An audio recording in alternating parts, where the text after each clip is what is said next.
Hi, I'm Donnie Hall, a partner at Kaplan Fox, and I will be your host as we present the 25 Red Flags weekly series, where we will review a number of issues that are often the foundation for fraud and lead to litigation. Related party transactions are one of the most misunderstood disclosures in public company investing. Most investors see them as technical footnotes, legal housekeeping, not investment risk. But history tells a very different story. Some of the largest frauds, self-dealing schemes, and shareholder losses began with routine related party transactions. In week 6 of the 25 Red Flags weekly series, we're breaking down why related party dealings are often the Trojan horse inside financial statements and how institutional investors can spot when disclosure turns into deception. At their core, related party transactions involve business dealings between a company and executives, directors, major shareholders, family members, or entities they control. On their own, these transactions aren't illegal, but they are inherently risky because they combine financial reporting with conflicts of interest. That's where problems arise.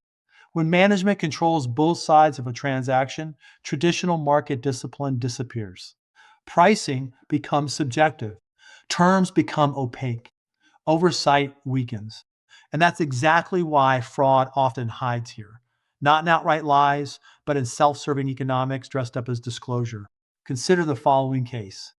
A publicly traded international manufacturer disclosed recurring consulting expenses paid to a third-party advisory firm. The amounts were modest at first, immaterial, management said. But over time, those payments grew into the tens of millions. Buried in the footnotes was a quiet disclosure. The consulting firm was indirectly owned by a family member of a senior executive. No competitive bidding, no clear deliverables, no explanation of value. Eventually, regulators uncovered that the consulting firm was a shell used to siphon company funds to insiders while inflating operating expenses to mask margin erosion. The resulting impact? Earnings restatements, executive departures, a 50% stock collapse. Investors suffered. So, how can institutional investors separate legitimate disclosures from Trojan horses?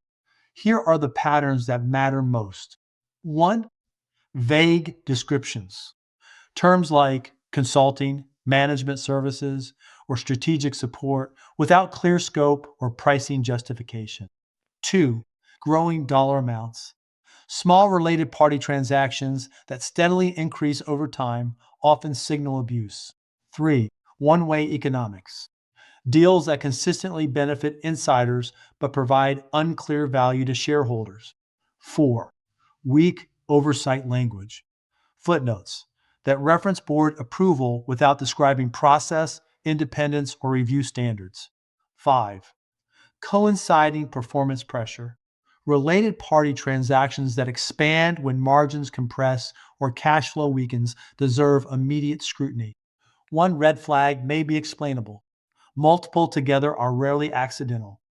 When related party risk appears, institutions should respond deliberately, not emotionally. Here's a framework to monitor related party transactions. Step 1. Map every related party entity to ownership and control structures. Step 2. Compare transaction pricing to market alternatives. Step 3. Track year-over-year growth in related party spend. Step 4. Review audit committee disclosures for independence and rigor. Step 5. Escalate when disclosure substitutes for explanation. Transparency without accountability is not protection. Here's the week 6 takeaway. Related party transactions don't just create conflicts, they create cover. They allow insiders to move value quietly, legally, and repeatedly until the economics collapse under scrutiny. The most dangerous frauds aren't hidden. They're disclosed, just structured so no one asks follow-up questions. I'm Donnie Hall from Kaplan Fox.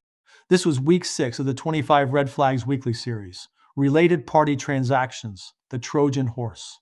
Next week, we'll explore why fraud risk often spreads across portfolios and how one weakness turns single-name risk into systemic exposure. Thanks for joining us. Stay disciplined, stay skeptical, and never ignore who's on the other side of the deal.